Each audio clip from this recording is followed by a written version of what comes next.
Time to put the president on the couch. I'm gonna put him down on the psychologist couch, psychiatrist.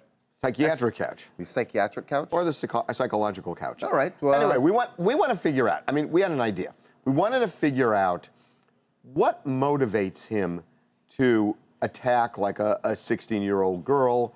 You know, again, whatever you feel about climate change. I mean, to go after Greta. She's 16 years old. Right. They had just made a big deal about Barron because somebody had mentioned that during the impeachment hearings. Right. Mentioned Barron.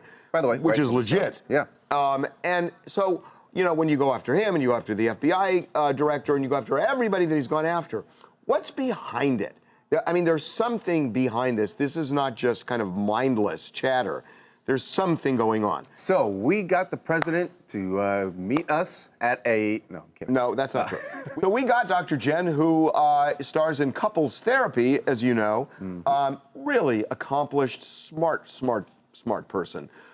So we asked her, what's behind it? I think, one, he's someone who gets triggered easily. Yeah. I think, two, he has terrible impulse control, very poor impulse control. Developmentally, his ability to control his impulses he's like almost like a young child. Yes. At the same time, he is masterful in his manipulation of the media, and he is a pro at being able to create a fire to avoid from another fire that's already burning. Is there any way to repair a man like this? Absolutely. Look, I've seen people come into therapy in their 70s and 80s to repair old wounds, so it's really all a matter of motivation. Do you think if we were all just like nice to him for a week, like tweeted out nice things about him, would that actually, could we sway him? No, I think that just tweeting nice things would only feed narcissism. That was Dante, that was a great question. Yeah, what do we just have, we're gonna be nice to the president? That's really funny. That was really smart of Dante. Huh.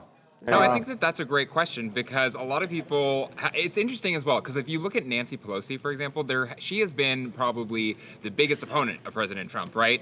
In terms of the impeachment and everything else that he's been fighting for since the Democrats took the House of Representatives. And yet she actually sometimes gets respect from President Trump by standing up to him almost. Much more so than you know, those people who seem to be sycophants do. He's gone after Pelosi. He has gone after, but it seems like they're like... Well, he called her last week, he's calling her Nervous Nancy, so I don't think she's necessarily escaped She hasn't escaped it, but like there's a way in which that by standing up to him, so you can occasionally win his respect, which just by being nice to him, you're never going to. I'm in Dr. Jen's camp that basically you can teach an old dog new tricks, not that old dog. Well, not going to happen. So our session wasn't over yet. Our session was not over yet. Because we wanted to get we need to go back to childhood. You always go back to childhood. At some point, when are shrinking. You got to blame mom, right? No, I'm kidding. At some point, no, that's true. But it does usually go back to the parents. Here is what Dr. Jen said about what started all of this. The root of it all. Take me back to his childhood. What do you think caused this? What caused this?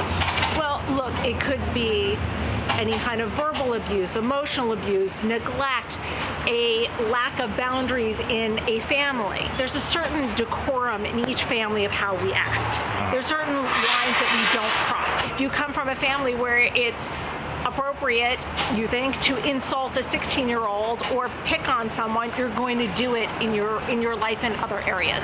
Now, I don't know what that dynamic is. I know he said that he's had a happy childhood. Remember, he went off to military boarding school. Yes. I think he was 13 or something like that when he went off to boarding school, which he says really helped him and helped structure him. And he said he had difficulties before that. But it's just an interesting thing. I mean, everybody is just kind of reacting to the tweets. It's kind of interesting to know what's behind them. Hey guys, it's Andrew from Tacoma, and frankly, it's appropriate that in 2019, the president has mommy and daddy issues, and he's getting owned by teenagers online. Of course. I don't know that, well, I guess it is mommy and daddy. Yeah, I mean, that's what she was saying without saying it. She was. I just find this really, really interesting. And you know, the other thing, that the new normal, how crazy it was when a president was tweeting 3.5 years ago. Yes. Just kind of accepted today. Now it's just accepted. I know. Just know that it's odd when if you get up in the morning and he hasn't tweeted. Do it. Like, wait a second, has someone checked on the president? It'll be.